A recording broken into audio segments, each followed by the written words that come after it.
But साहब इसका reaction भी सामने आया है। वफाकी काबीना के इजलास में हमारे जो वुज़रा हैं, शेख रशीद साहब हैं, असद उमर साहब हैं और इसके अलावा भी काफ़ी वुज़रा ने इस चीज़ पे शदीद एतराज़ किया है। ये जो बरतानिया ने पाकिस्तान को रेड लिस्ट से नहीं निकाला और बाकी ममालिक को निकाल दिया, क्योंकि बरतानिया अगर हम जाते हैं तो वहाँ पे करंतना का ख़र्चा जो है वो पहले तकरीबन 1750 पाउंड था, जिसको अब बढ़ा के 2250 पाउंड के करीब कर दिया गया है। यानी अगर आपने वहाँ पे 14 दिन रुकना है तो इतने पैसे आपको देने पड़ेंगे वहाँ पे करंतना में रहने के लिए।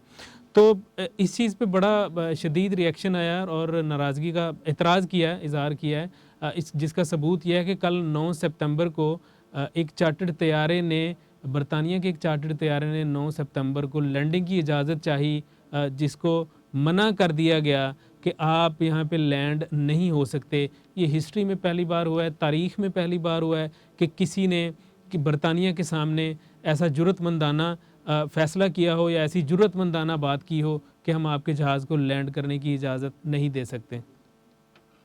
जी, बिल्कुल। देखिए, इस तरह की चीज़ें हैं, जब से पीटीआई की गवर्नमेंट आई है, या जब से इमरान खान प्राइम मिनिस्टर बने हैं, तब से इस तरह की चीज़ें अक्सर हमें देखने में नज़र आई।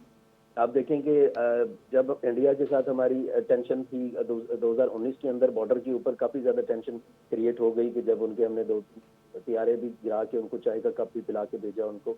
तो जी, उस जी। वक़्त भी ये पोज़ीशन थी कि अ, इनके पाकिस्तान ने जो अपना रद्द-ए-अमल दिया इंडिया को, ये वेरी फर्स्ट टाइम हुआ कि अपना इमरान खान साहब ने आके ऑन एयर आके बोला कि जी, अगर इंडिया की तरफ से कोई किसी तरह की अगर कोई गलती की गई, तो हुँ, हम रिटेलिएट करने का सोचेंगे नहीं, हम रिटेलिएट करेंगे।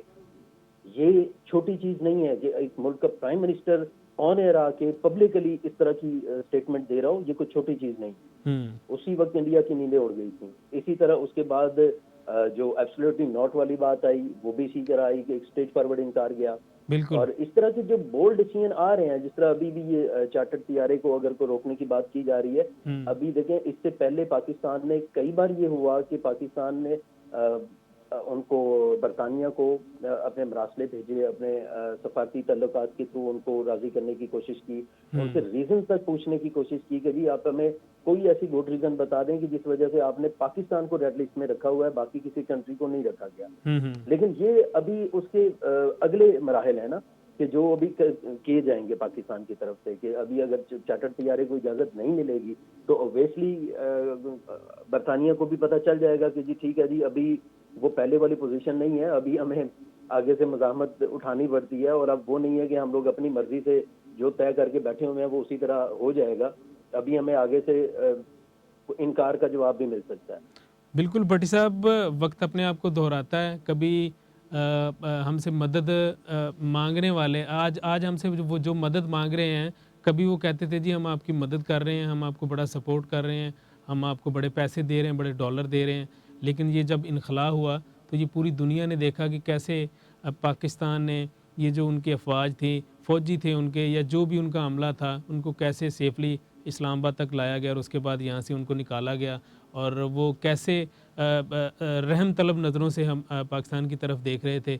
ये वो चीज़ थी जो मेरा ख़्याल है कि हम भी देखना चाहते थे कि ये लोग अपने घुटने टेकें और घुटने टेक के हमसे कहें जी हमारी मदद की जाए। इसीलिए ये सारा कुछ किया गया। जंग के बारे में मना कर दिया गया कि बिल्कुल भी हम इस हक़ में नहीं हैं कि हम किसी की जंग में कूदें या किसी को अपनी ज़मीन दें कि वो किसी को हमारी ज़मीन इस्तेमाल करके वो किसी को मारे।